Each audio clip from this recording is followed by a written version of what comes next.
നമസ്കാരം. യുദ്ധ കാഹളം മുഴക്കിക്കൊണ്ട് അമേരിക്ക അങ്ങനെ മുന്നോട്ട് നീങ്ങുകയാണ്. അതിന് ഓപ്പോസിറ്റായിട്ട് ഇറാനും ഘടിപ്പിച്ചിരിക്കുകയാണ്. ഇപ്പോഴത്തെ ഈ സാഹചര്യങ്ങൾ നിലനിൽക്കുന്നതാണ്. പക്ഷേ അമേരിക്കയുടെ ഇരട്ടത്താപ്പ് നമുക്കെല്ലാവർക്കും അറിയാം. 400 പേരെ കൊന്നതിന് സദ്ദാം ഹുസൈനെ തൂക്കിലേറ്റി. ആ രാജ്യത്ത് അധിനിവേശം നടത്തി ലക്ഷക്കണക്കിന് ആളുകളെയാണ് കൊന്നത്. സ്ത്രീകളെ വിധവകളാക്കി. ലിബിയയിലും അതേ അനുഭവം തന്നെയാണ്.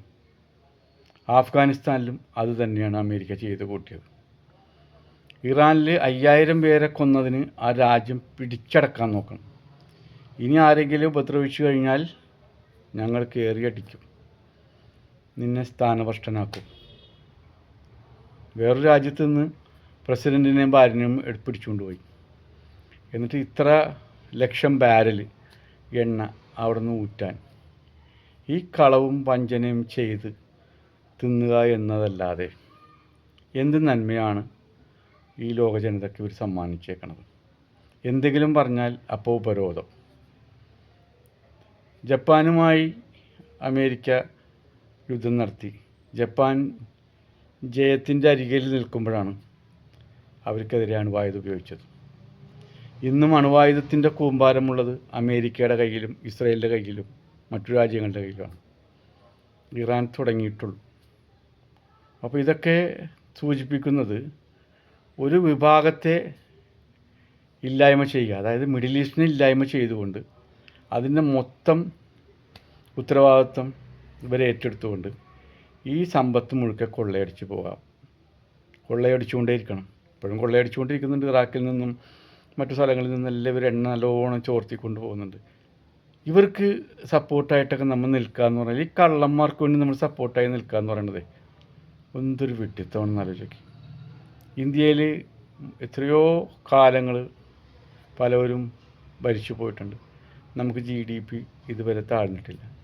പക്ഷേ ബ്രിട്ടീഷുകാർ ഭരിച്ചതിന് ശേഷം എന്താണ്? രാജ്യം പട്ടിണിയിലാക്കിപ്പോയി. ഇവരുടെ പണി ഇത് തന്നെയാണ്. ആ രാജ്യം പിടിച്ചടക്കി ആ രാജ്യത്തിന് ദാരിദ്ര്യമുണ്ടാക്കി അവിടുത്തെ ജനത വളരാത്ത രീതിയിലാക്കിയെടുക്കും. നിങ്ങളൊന്ന് ആലോചിച്ച് നോക്കിയേ. പാലസ്തീൻ ഇസ്രയേൽ സംഘർഷം, ആയിരക്കണക്കിന് ആളുകളെയാണ് ഇസ്രയേലുകാർ കൊല്ലണം. അതിലൊരു പരാതിയില്ല. അതിലേറിയ പങ്കും കുട്ടികളെയും സ്ത്രീകളെയാണ് ഇവർ കൊല്ലുന്നത്. അതിലാർക്കും ഒരു പരാതിയില്ല. അവിടെ 40 പേരെ കൊന്നതിന് സദ്ദാമിന് തൂക്കിലേറ്റി. നമ്മൾ മനസ്സിലാക്കണം. അപ്പോൾ അധിനിവേശമാണ് ഇവരുടെ ജോലി. അതിന് ഇനി ഉള്ള കാലങ്ങൾ കൂട്ടുനിൽക്കുമെന്ന് എനിക്ക് തോന്നുന്നില്ല. ലോകക്രമങ്ങളൊക്കെ മാറി മറിയുകയാണ്. ഇനി ആധിപത്യമൊന്നും നടക്കാൻ പോകുന്നില്ല. നമുക്കറിയാലോ, ആധിപത്യം കാണിച്ചവരോടെയൊക്കെ സ്ഥിതി അറിയാമല്ലോ. നമുക്കിന്ന് നന്മയും തിന്മയും എളുപ്പം തിരിച്ചറിയാവുന്നൊരു ഘട്ടമുണ്ട്. ഹിറ്റ്ലറിനെ എടുത്താൽ മതി, നമ്മളെ ഗാന്ധിജീനെ എടുത്താൽ മതി. അവിടെ നമുക്ക് നന്മയും തിന്മയും അറിയാം. തോക്ക് ഉപയോഗിച്ചവരൊക്കെ തന്നെയും എന്താ സംഭവിച്ചിട്ടുള്ളത്?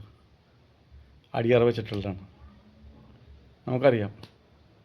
അപ്പോൾ ഇതൊക്കെ തന്നെ നടക്കുകയുള്ളൂ. സ്വന്തം മന്ത് പൂഴ്ത്തി വെച്ചുകൊണ്ടിട്ട് മറ്റവനെ മന്ദ എന്ന് വിളിക്കണം.